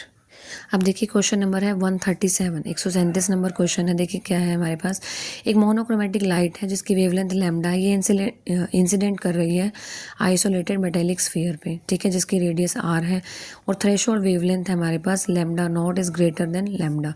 अब हमारे पास क्या है, देखो number of photo electrons emitted before emission और photo electron stops is proportional to r⁻m। अब जो नंबर ऑफ फोटो इलेक्ट्रॉन्स है n, ये हमारे पास गिवन है कि ये प्रोपोर्शनल है, ठीक है, r⁻m के। r क्या है, रेडियस है मेटेलिक स्फीयर की, ठीक है, n is proportional to, directly proportional to r⁻m। ठीक है, अब देखिए मेटेलिक स्फीयर है हमारे पास जो रेडियस r का है, अगर इल्यूमिनेट कर रहे हैं लाइट से, ठीक है, अब जैसे जैसे फोटो इलेक्ट्रॉन्स एमिट होते जाएंगे स्फीयर जो है वो पॉजिटिव होता जाएगा, ठीक है, पॉजिटिव चार्ज गेन करता जाएगा। तो ये क्या करेगा, ये पोटेंशियल इंक्रीज करता जाएगा स्फीयर का। सबसे पहले क्या किया हमने, एक आइसोलेटेड मेटेलिक स्फीयर है जिसकी रेडियस r है और एक लाइट उस पर इंसिडेंट करे जा रही है। ठीक है, अब हमारे पास अगर लाइट जो है इंसिडेंट कर रही है मेटेलिक स्फीयर पे, तो यानी कि स्फीयर पे जो है पॉजिटिव चार्ज आता जा रहा है, तो स्फीयर पे अगर पॉजिटिव चार्ज आता जा रहा है तो पोटेंशियल बढ़ता जा रहा है स्फीयर का। ठीक है, तो देखिए दस emission of photo electron stop, और वहाँ से जो लाइट है वहाँ से फोटो इलेक्ट्रॉन्स निकले जा रहे हैं, तो फोटो इलेक्ट्रॉन्स का जो एमिशन है वो स्टॉप कर जाएगा व्हेन दिस सरफेस। अब देखो जितने फोटो इलेक्ट्रॉन्स मैक्सिमम जाने थे वो जा लिए, उससे ज़्यादा तो नहीं जाएंगे। ठीक है, तो जो एमिशन है फोटो इलेक्ट्रॉन का वो स्टॉप हो जाएगा। कब हो जाएगा, जब ये जो सरफेस है, देखो एक दो कंडीशन है, या तो फोटो इलेक्ट्रॉन्स हम देखेंगे कि कितने वेवलेंथ और फ्रीक्वेंसी है लाइट की, ठीक है, या फिर जो हमारे पास स्फीयर है अगर वो फुल चार्ज हो गया, ठीक है, जितना उस पर पोटेंशियल होना था मैक्सिमम वो हो गया, ठीक है, तो उसके बाद जो फोटो इलेक्ट्रॉन है वो स्टॉप हो जाएंगे। तो emission of photo electron stops when this surface is, तो ये कब होगा, when this surface potential becomes equal to stopping potential of photo electrons. ठीक है, तो यहाँ से हम ये कंडीशन अप्लाई करेंगे कि जब हमारे पास पोटेंशियल जो होगा वो स्टॉपिंग पोटेंशियल के इक्वल आ जाएगा, तब जो है फोटो इलेक्ट्रॉन स्टॉप हो जाएंगे। तो हमारे पास आइंस्टाइन फोटो इलेक्ट्रिक इक्वेशन होती है हमारे पास ये कि EV = is equal to h c by lambda minus h c by lambda naught. तो for a sphere with charge q and radius r, potential V क्या आ जाएगा हमारे पास, वी पोटेंशियल होता है 1/4πε0 क्यू बाई आर। अब देखो हमारे पास दोनों तरह के पोटेंशियल होने चाहिए, ठीक है। ये जो पोटेंशियल है ये कब होगा, जब चार्ज हम फिल करे जा रहे हैं स्फीयर पे, ठीक है, ये वो पोटेंशियल है। एक हम स्टॉपिंग पोटेंशियल निकाल लेंगे और हमें करना क्या है, दोनों को इक्वल रखना है, ठीक है। तभी तो ये कंडीशन आएगी हमारे पास कि जो मैक्सिमम जितना चार्ज होना था हो गया। तो यानी कि v is equal to V S हम रखेंगे, तो हमारे पास जब हम ये कंडीशन अप्लाई करेंगे, v भी है हमारे पास, वी एस हम यहाँ से निकाल लेंगे, तो हमारे पास कंडीशन आ जाएगी q इज इक्वल टू, अब देखो यहाँ से हम ये निकाल सकते हैं q किसके इक्वल आ जाएगा, 4πε0 v इंटू आर, वी को हम वी एस लिख सकते हैं। अब देखो यहाँ से q किसके प्रोपोर्शनल आ गया, r की पावर 1 के। देखो बेसिकली हमने करना क्या है, हमें चाहिए क्या, हमें चाहिए n को हमें r की पावर में लाना है, क्योंकि क्वेश्चन में हमें r की पावर m गिवन है। लाना हमें यही है कि n प्रोपोर्शनल टू r की पावर कुछ भी, फिर हम कंपेयर कर लेंगे तो m की वैल्यू आ जाएगी। तो यहाँ से हम देख सकते हैं q प्रोपोर्शनल आ गया r की पावर 1 के, क्लियर है।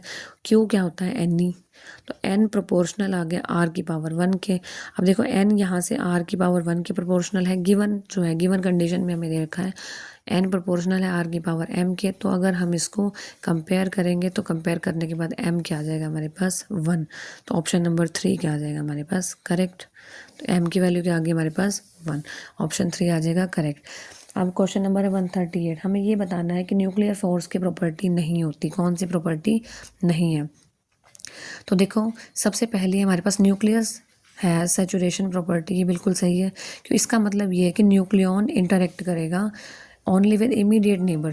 देखो हमें पता है जो न्यूक्लियन है, ठीक है, न्यूक्लियस, तो मतलब ये जो है पास के जो न्यूक्लियर इमीडिएट नेबर से इंटरेक्ट करता है, ना कि दूर वालों से, ठीक है। तो न्यूक्लियस है सैचुरेशन प्रॉपर्टी। सेकंड है nuclear forces are effective only at short distances, तो ये जो है वो शॉर्ट डिस्टेंसेस पे होते हैं। तो बिल्कुल सही है कि जो न्यूक्लियर फोर्सेज होते हैं वो स्मॉल रेंज के होते हैं, ठीक है। और ये जो फोर्सेज हैं वो स्ट्रॉन्ग होते हैं बहुत ही स्मॉल डिस्टेंस पे, कितने, 10⁻⁻15 मीटर और 1 फर्मी, ठीक है। थर्ड जो है हमारे पास चार्ज डिपेंडेंस, तो ये जो है कि चार्ज पर डिपेंड करते हैं, ये स्टेटमेंट जो है वो फॉल्स है, क्योंकि न्यूक्लियर फोर्सेस जो है चार्ज इंडिपेंडेंट होते हैं, फ़र्क नहीं पड़ता चाहे प्रोटॉन प्रोटॉन है, न्यूट्रॉन न्यूट्रॉन है, प्रोटॉन न्यूट्रॉन है, फोर्स सब में सेम रहेगा। तो चार्ज के इंडिपेंडेंट होते हैं और गिवन है चार्ज डिपेंडेंस, तो ये स्टेटमेंट जो है वो इनकरेक्ट रहेगी। फोर्थ है nuclear forces are most powerful force in nature, बिल्कुल सही है, 100 टाइम्स स्ट्रॉन्गर होते हैं इलेक्ट्रोमैग्नेटिक फोर्स के। तो ऑप्शन नंबर 3 जो है वो करेक्ट रहेगा कि चार्ज के डिपेंडेंट नहीं होते, इंडिपेंडेंट होते हैं, ठीक है। नेक्स्ट है क्वेश्चन नंबर 139। तो अब देखेंगे 139 क्वेश्चन, देखिए हमें जो है स्टेटमेंट्स गिवन है। पहली स्टेटमेंट है कि इलेक्ट्रॉन इफेक्टिव जो मास है वो डिपेंड करेगा प्रॉपर्टीज़ ऑफ सेमीकंडक्टर के, और सेकंड है P type semiconductor electrically neutral. तो देखिए पहली स्टेटमेंट है कि जो इलेक्ट्रॉन इफेक्टिव मास है एम स्टार से हम डिनोट करते हैं कि डिपेंड करेगा प्रॉपर्टीज़ ऑफ सेमीकंडक्टर की, बिल्कुल ट्रू है ये। देखिए हमें फॉर्मूला पता है एम स्टार क्या होता है, एच, देखो ये क्या होता है हमारे पास, h cut is equal to h/2π और d²E/dk²। अब देखिए हमारे पास एम स्टार वेरी करेगा वन मटेरियल से सेकंड मटेरियल की तरफ, तो हमारे पास इफेक्टिव मास जो है वो डिपेंड करता है प्रॉपर्टीज़ के। सेकंड स्टेटमेंट ये है कि P type semiconductor electrically neutral है। देखो देखने में क्या लग रहा है कि पी टाइप है तो इसमें मैक्सिमम क्या होंगे, होल्स होंगे, ठीक है, देखने में तो ये लग रहा है, लेकिन होता क्या है लैटिस में हर एक होल जो है वो बैलेंस होता है किससे, negatively charge stationary acceptor ion से, ठीक है।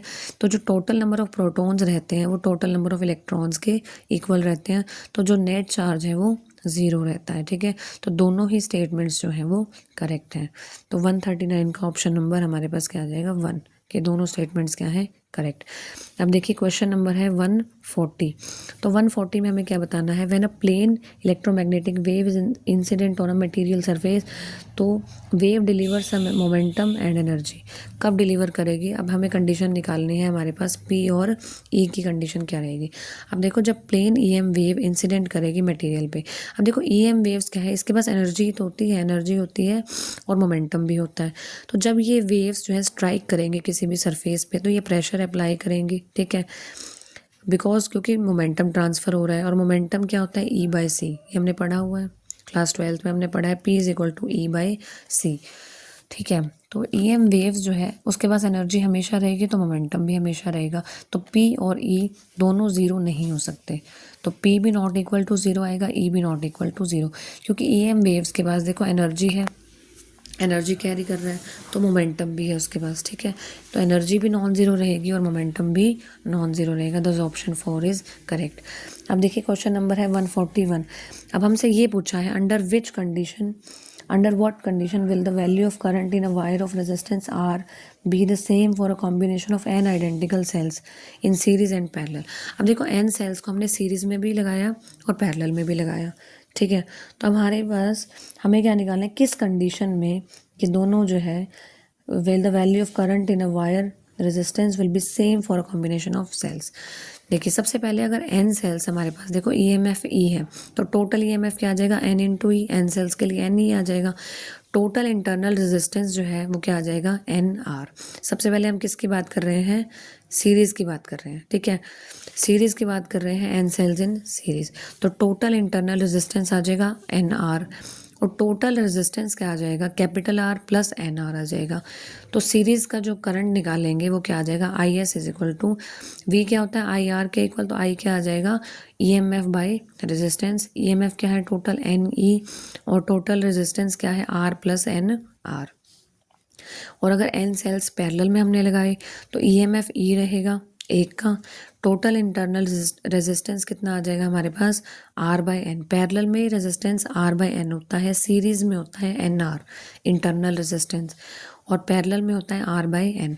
तो टोटल कितना आ जाएगा, total resistance R plus R by N. तो यहाँ से हम लिख सकते हैं NR plus R by N. तो यहाँ से हमारे पास I पैरेलल कितना आ जाएगा, E divide by R plus NR divide by N।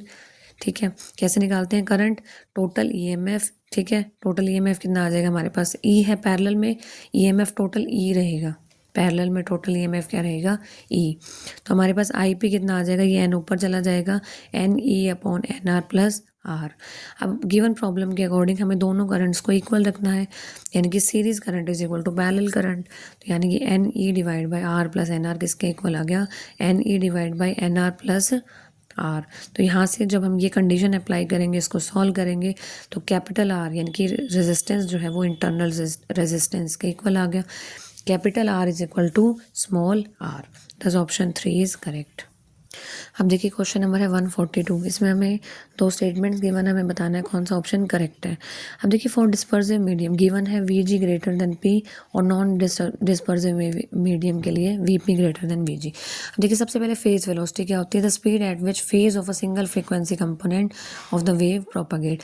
ठीक है, जिस वेलोसिटी पे सिंगल फ्रीक्वेंसी कंपोनेंट जो है वेव का प्रोपागेट करेगा वो फेज वेलोसिटी, और जहाँ ग्रुप प्रोपागेट करेगा वो ग्रुप वेलोसिटी। तो VP जो होती है वो ओमेगा बाई के इक्वल होती है और VG जो होती है वो D ओमेगा बाई डी के इक्वल होती है। अब देखो फॉर नॉर्मल डिस्पर्सिव मीडियम जैसे कि ग्लास और वाटर, ठीक है, तो जो इसमें जो रिफ्रैक्टिव इंडेक्स है वो इंक्रीज़ करता है फ्रीक्वेंसी के साथ। नॉर्मल डिस्पर्सिव मीडियम में जैसे ग्लास है, वाटर है, इनमें जो रिफ्रैक्टिव इंडेक्स इंक्रीज़ करता है फ्रीक्वेंसी के साथ। ठीक है, तो इस तरह के मीडियम में जो फेज़ वेलोसिटी होती है वो ग्रुप वेलोसिटी से ज़्यादा होती है, तो VP ग्रेटर देन VG। और जबकि एनोमलस डिस्पर्जन में देखो, एनोमलस डिस्पर्जन क्या होता है, जहाँ पे VG एक्सीड करे VP, कोई स्पेसिफिक केस ही होता है। जनरली हमारे पास होता है कि VP जो है वो VG से बड़ा रहेगा, यानी कि फेज वेलोसिटी ग्रुप वेलोसिटी से बड़ी रहेगी। तो पहली स्टेटमेंट क्या है, इनकरेक्ट है। सेकंड है नॉन डिस्पर्सिव मीडियम जैसे कि वैक्यूम है, एयर है, इसमें जो वेलोसिटी होती है वेव की वो डिपेंड ही नहीं करती फ्रीक्वेंसी पे। ठीक है, यानी कि जितनी भी फ्रीक्वेंसीज है वो सारी सेम स्पीड से ट्रैवल करेंगे, यानी कि VP is equal to VG होता है। तो दोनों ही स्टेटमेंट्स क्या रहेंगी, फॉल्स। तो पहली में देखो नॉर्मल डिस्पर्सिव मीडियम में हमेशा फेज वेलोसिटी ग्रुप वेलोसिटी से ज़्यादा होती है। ठीक है, और नॉन डिस्पर्सिव मीडियम में तो ना ग्रेटर होती है ना लेस होती है, दोनों इक्वल वेलोसिटी से जो है ट्रैवल करती हैं। तो स्टेटमेंट 2 आ जाएगा कि दोनों स्टेटमेंट क्या है, फॉल्स। क्वेश्चन नंबर है 143। देखिए इसमें क्या गिवन है, in the Bohr model of H atom the electron circulates around the nucleus in a path of radius हमें गिवन है 5.29 इंटू 10⁻11। फ्रीक्वेंसी हमें गिवन है, हमें निकालनी है B की वैल्यू एट द सेंटर। अब देखो मैग्नेटिक फील्ड सेंटर पे जो होता है वो होता है B is equal to μ0 I/2R। Clear है, B is equal to μ0 I/2R हमें हमारे पास होता है magnetic field at centre. Mu naught की वैल्यू हमें पता है 4 पाई इंटू 10⁻⁻7 होती है। ठीक है, अब हमें करंट निकालना है। आई क्या होता है Q/T। ठीक है, Q को हमने लिया, बोर मॉडल ले रहे हैं तो हम इलेक्ट्रॉन की बात करें कि इलेक्ट्रॉन सर्कुलेट करेगा न्यूक्लियस के अराउंड, जिसकी रेडियस हमें गिवन है, जिसकी फ्रीक्वेंसी हमें ये गिवन है। अब देखो Q को हमने लिख दिया इलेक्ट्रॉन E, और 1/T को हम फ्रीक्वेंसी लिख सकते हैं। फ्रीक्वेंसी गिवन है 6.60 इंटू 10⁻15 हर्ट्ज।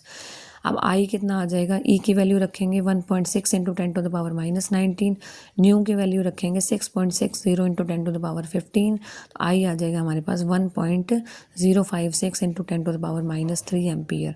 ठीक है, मिली एम्पियर में चेंज करेंगे तो 1.056 मिली एम्पियर। तो बी होता है हमारे पास mu naught I by 2r। ठीक है, म्यू नॉट क्या होता है हमारे पास 4 पाई इंटू 10⁻⁻7, आई की वैल्यू होती है 1.056 इंटू 10⁻³ 2 इंटू आर क्या आ जाएगा हमारे पास, आर हमें गिवन है 5.29 इंटू 10⁻11। ये जो सारी वैल्यूज़ हमने यहाँ पुट की हैं, इसे अगर हम सॉल्व करेंगे तो हमारे पास आ जाएगा B is equal to 12.53 tesla. इसको हम लिख सकते हैं अप्रॉक्सीमेटली है 12.6 टेस्ला। तो ऑप्शन नंबर 3 जो है वो करेक्ट हो जाएगा। नेक्स्ट क्वेश्चन है 144। अब हमें क्या गिवन है, एक रजिस्टर है, सीरीज में है विद 8 ओम रजिस्टर के साथ। ठीक है, एब्जॉर्ब कर रहे हैं 100 watt power, where 2 are connected across 60 volt line. अब हमें निकालना है रेजिस्टेंस। तो देखो आर टोटल क्या है हमारे पास, R+8, क्योंकि रजिस्टर जो है सीरीज में है 8 ओम के साथ, तो आर टोटल क्या आ जाएगा R+8। अब हमें पता है पावर क्या होती है, P is equal to I²R। ठीक है, आई कैसे निकाल सकते हैं हम, V/R टोटल। V कितना गिवन है, वोल्टेज, देखो ओम्स लॉ से हमें पता है V is equal to IR होता है। आई क्या आ जाएगा V/R, V हमें गिवन है 60 वोल्ट, तो यहाँ आ जाएगा 60 divide by R total. R total कितना है R+8, तो 60 डिवाइड बाई R+8 आ जाएगा। क्लियर, तो ये जो वैल्यू है करंट की वो हम यहाँ प्लेस करेंगे, तो PR क्या आ जाएगा I²R। अब P पावर हमें गिवन है कितनी है 100 वॉट, ये 100 वॉट गिवन है। I²R, आई की वैल्यू क्या है 60 डिवाइड बाई R+8 का स्क्वायर इंटू R। ठीक है, अब हमें क्या करना है, सॉल्व करना है। 60 स्क्वायर आ जाएगा 3600 divide by R+8 square into में R। अब देखिए इसे सॉल्व करेंगे, क्या आ जाएगा R+8 स्क्वायर किसके इक्वल आ जाएगा 36 R के इक्वल। इसकी वैल्यू सॉल्व करेंगे, R² प्लस यहाँ से 8 का स्क्वायर 64 प्लस में 16R is equal to 36R। अब यहाँ से ये इधर आ जाएगा, ये हमारे पास इक्वेशन बन जाएगी। सॉल्व करेंगे तो R की वैल्यू आ जाएगी 16 ओम और 4 ओम। ठीक है, दस ऑप्शन सेकंड इज करेक्ट। अब देखिए नेक्स्ट क्वेश्चन है क्वेश्चन नंबर 145। इसमें हमसे पूछा है कौन ऑफ एक्सपीरियंस। ठीक है, कौन of experience is a model. अब देखिए ये किसने इंट्रोड्यूस किया था, तो ये इंट्रोड्यूस किया था एडगर डेल ने। ठीक है, 1960 में। तो एडगर डेल इसका आंसर रहेगा, this option 1 is correct. Option 1 correct रहेगा इसमें। ठीक है, तो कौन ऑफ एक्सपीरियंस क्या था, एक मॉडल था जिसमें बहुत सारे जो मैनी प्रिंसिपल्स थे वो रिलेट थे टीचिंग लर्निंग डिज़ाइन से। ठीक है, और इसमें प्रोसेस इंक्लूड थे, तो ये इंट्रोड्यूस किया था, प्रोपाउंड किया था एडगर डेल ने। नेक्स्ट क्वेश्चन है 146। देखिए इसमें हमें क्या दिया हुआ है, 3 आइडेंटिकल कार्स हैं A, B और C। ठीक है, ये मूव कर रही हैं सेम स्पीड से ऑन 3 ब्रिजेस। अब जो A कार है वो प्लेन ब्रिज पे मूव कर रही है। ठीक है, और जो B कार है वो कॉन्वेक्स अपवर्ड पे मूव कर रही है। ठीक है, तो B कार जो है ऐसे ब्रिज पे मूव कर रही है जो कि क्या है कॉन्वेक्स अपवर्ड, और जो C कार है वो मूव कर रही है on concave upward, on concave upward. ठीक है, तो ये क्या है कॉनकेव अपवर्ड।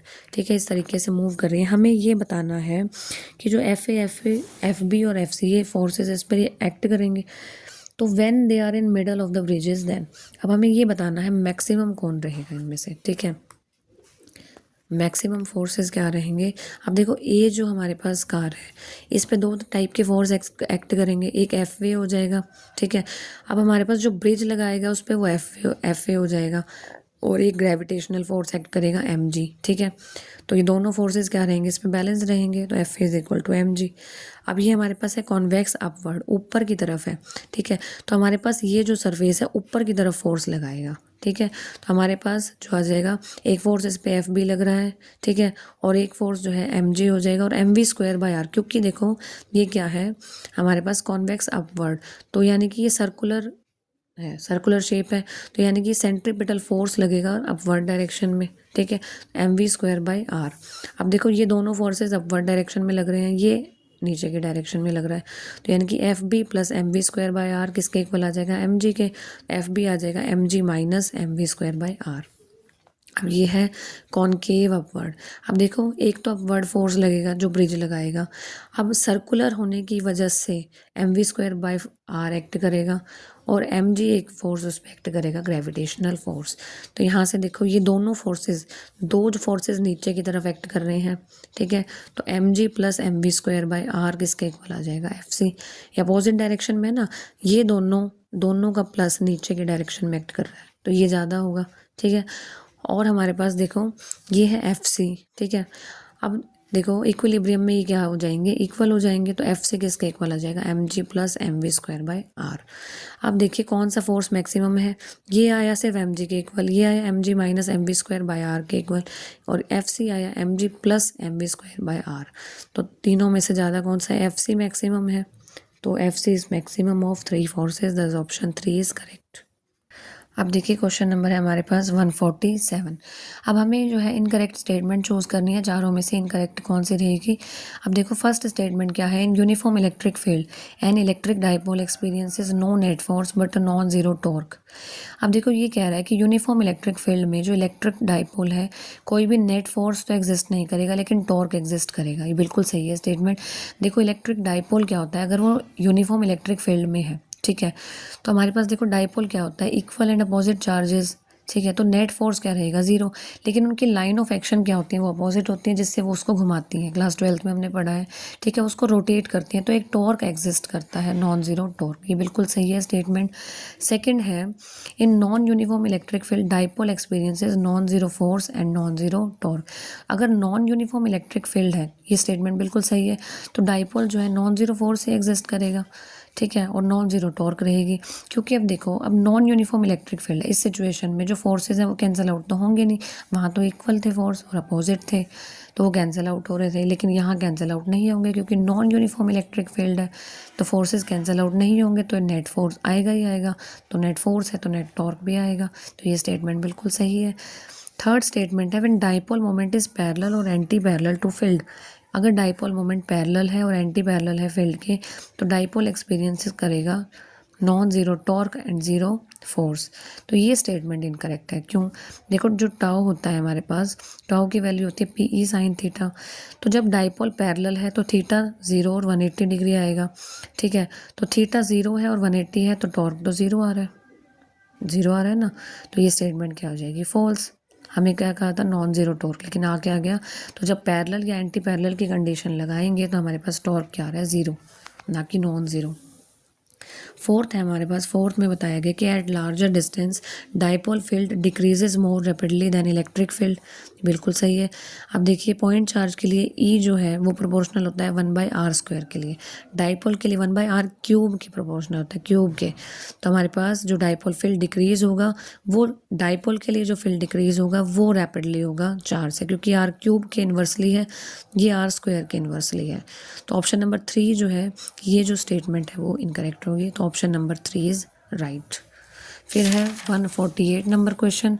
देखिए 148 में क्या कहा गया है हमें, एक पार्टिकल है मूव कर रहा है XY प्लेन में, ठीक है, पार्टिकल जो है XY प्लेन में मूव कर रहा है, जहाँ पे r की वैल्यू हमें दे रखी है i cap plus 2j cap a cos omega t। अब देखिए हमें निकालना क्या है कि जो पार्टिकल का मोशन होगा वो कैसा नहीं होगा, कैसा नहीं होगा। तो देखिए इसका x कंपोनेंट हम लिख सकते हैं, कितना आ जाएगा, a cos ओमेगा t। जो i के साथ है वो x कंपोनेंट होता है, j के साथ वाला y कंपोनेंट होता है, ठीक है। 148 नंबर क्वेश्चन है, तो x कंपोनेंट आ जाएगा a cos omega t, y component आ जाएगा 2a cos ओमेगा t। अगर हमें पाथ निकालना है तो हम कैसे निकालते हैं, y/x, तो 2a cos omega t upon में a cos ओमेगा t आ जाएगा, तो यहाँ से y is equal to 2x। जब हम कंपेयर करेंगे y is equal to mx से, तो ये जो इक्वेशन आ जाएगी स्ट्रेट लाइन की आ जाएगी। ठीक है, तो पार्टिकल जो है वो स्ट्रेट लाइन में मूव कर रहा है, बिल्कुल सही है। अब देखिए एक्स और वाई दोनों ही क्या है, कॉस ओमेगा टी के फंक्शंस हैं। अगर हम एक्सेलरेशन यहाँ से निकाल लें तो क्या आ जाएगा, D square R by D T square, यानी कि आर का 2 बार डिफरेंशिएशन करना है, टी के विद रिस्पेक्ट टू हमारे पास क्या आ जाएगा, minus omega square R, 2 times differentiate करना है आर के, तो हमारे पास एक्सेलरेशन क्या आ जाएगी, माइनस ओमेगा स्क्वायर आर के इक्वल। तो एक्सेलरेशन प्रोपोर्शनल आ गई माइनस आर के। अब देखो जब एक्सेलरेशन माइनस ऑफ आर के प्रोपोर्शनल आती है तो मोशन सिंपल हार्मोनिक होता है, और जितने भी सिंपल हार्मोनिक मोशन है वो सारे ही पीरियोडिक होते हैं। ठीक है, लेकिन एक इलिप्स नहीं आएगा इसमें, इलिप्टिकल मोशन नहीं आएगा। स्ट्रेट लाइन बिल्कुल सही है, ठीक है, पीरियोडिक बिल्कुल सही है, सिंपल हार्मोनिक बिल्कुल सही है, लेकिन एलिप्टिकल नहीं आएगा। ठीक है, क्यों नहीं आएगा, क्योंकि इस केस में एक्स और वाई दोनों ही सेम फेज में है। तो अगर हमें एलिप्टिकल मोशन देखना है तो दोनों ही सेम फेज में नहीं होने चाहिए, लेकिन ये तो सेम फेज में है, तो एलिप्स नहीं आएगा। ठीक है, तो ऑप्शन नंबर सेकंड जो आ जाएगा वो करेक्ट, कि एलिप्टिकल मोशन छोड़ के बाकी तीनों मोशन ये कंसीडर करेगा, स्ट्रेट लाइन भी, पीरियोडिक भी और सिंपल हार्मोनिक भी। ठीक है, क्वेश्चन नंबर है 149। देखिए इसमें क्या दिया गया है, स्टेटमेंट 1 हमें गिवन है कि velocity of particle is 0 at T is equal to 0, acceleration at T is equal to 0 must be 0। ठीक है, ये स्टेटमेंट देखिए ये क्या है, इनकरेक्ट है।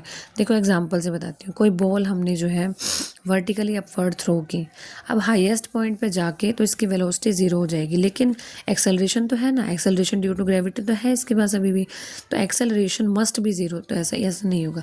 वेलोसिटी 0 हो सकती है नो डाउट, लेकिन एक्सेलरेशन का कंपोनेंट तो है ना ऊपर जाके हमारे पास ग्रेविटी वाला, तो एक्सेलरेशन मस्ट बी 0। ये चीज़ जो है, ये जो स्टेटमेंट है ये इनकरेक्ट है। ठीक है, सेकेंड स्टेटमेंट ये है कि if a particle is at rest and no net force act on it, ये कह रहा है कि अगर पार्टिकल जो है वो रेस्ट पे है और कोई नेट फोर्स इस पे एक्ट नहीं कर रहा, तो both velocity and acceleration are 0। ये स्टेटमेंट बिल्कुल सही है कि अगर पार्टिकल रेस्ट पे है और कोई नेट फोर्स भी एक्ट नहीं कर रहा तो वेलोसिटी और एक्सेलरेशन 0 होंगे। अब देखो एफ क्या होता है, एम ए के इक्वल होता है। एफ किसके इक्वल है, एम ए के इक्वल। अगर फोर्स से 0 हो गया, फोर्स ही 0 है तो एक्सेलरेशन भी 0 हो जाएगा, और पार्टिकल रेस्ट पे है तो वेलोसिटी वैसे ही 0 हो जाएगी, तो दोनों क्या हो जाएंगे 0। ऑप्शन नंबर 4 करेक्ट आ जाएगा, जिसमें सेकंड जो स्टेटमेंट है वो बिल्कुल सही है, फर्स्ट जो है वो रॉन्ग है। लास्ट क्वेश्चन है हमारा 150 नंबर क्वेश्चन। ये देखिए इसमें क्या है, हमें गिवन है आइसोलेटेड कंडक्टिंग स्फीयर जिसकी रेडियस है 6.85 और चार्ज है 1.25 नैनो कूलम। हमें निकालनी है आर नॉट की वैल्यू। कब निकालनी है, when half of stored potential energies with in it. अब देखिए हमें कंडीशन क्या गिवन है, half of stored potential energy. अब देखो एनर्जी डेंसिटी हमें पता है, फॉर्मूला क्या होता है, U is equal to half epsilon naught E square. ठीक है, एनर्जी डेंसिटी क्या होती है, U is equal to half epsilon naught E square, जहाँ पे ई की वैल्यू क्या होती है 1/4 by epsilon naught Q by R square R cap. अब इलेक्ट्रिक फील्ड की वैल्यू हम जो एनर्जी डेंसिटी में पुट कर देंगे, यू क्या आ जाएगा हाफ एप्सिलॉन नॉट और 1/4 pi epsilon naught Q by R square का स्क्वायर। इसको सॉल्व करेंगे क्या आ जाएगा, Q square by 32 pi square epsilon naught R 4। अब गिवन कंडीशन है, अब देखो एनर्जी स्टोर्ड जो है थिन स्फेरिकल शेल में, वो हम कैसे निकालते हैं, D U is equal to U into 4 pi R square D R. ठीक है, energy stored in spherical shell लेना है तो स्फीयर का एरिया लेंगे। ठीक है, तो यहाँ से हमारे पास डी यू क्या आ जाएगा, U energy density U into 4 pi R square D are.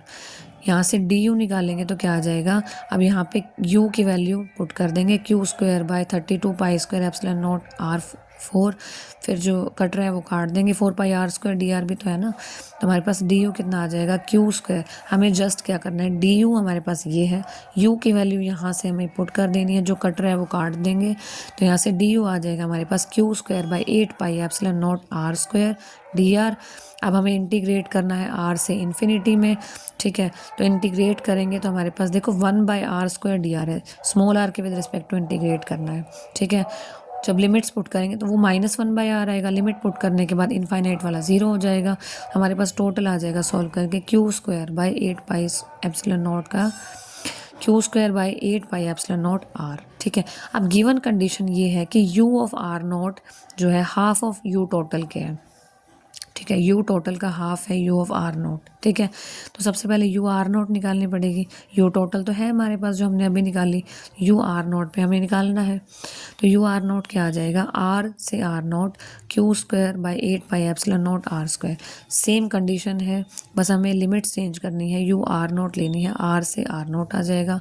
तो Q square by 8 pi epsilon note बाहर आ जाएगा। इसका अगर हम इंटीग्रेशन करेंगे 1/r स्क्वायर का आ जाएगा -1/r। लिमिट्स पुट करेंगे तो 1/r माइनस 1/r नोट आ जाएगी, ठीक है। तो हमारे पास आ गया यू आर नोट क्या आ गया हमारे पास, तो हमारे पास आ गया Q square by 8 pi epsilon naught 1/r minus 1/r naught is equal to 1/2 Q square by 8 pi epsilon naught R. तो यहाँ से आ जाएगा 1/r माइनस 1/r नोट किसके इक्वल आ गया 1/2r के इक्वल। तो 1/r नोट सॉल्व करके आ जाएगा, ये इधर चला जाएगा तो हमारे पास 1/r नोट इधर चला जाएगा, 1/2r इधर आ गया, सॉल्व करके आ गया 1/2r। कंपेयर करेंगे आर नोट क्या आ जाएगा 2r के इक्वल, ठीक है। आर की वैल्यू हमें गिवन है 6.85, आर नोट क्या आ जाएगा हमारे पास 2 × 6.85।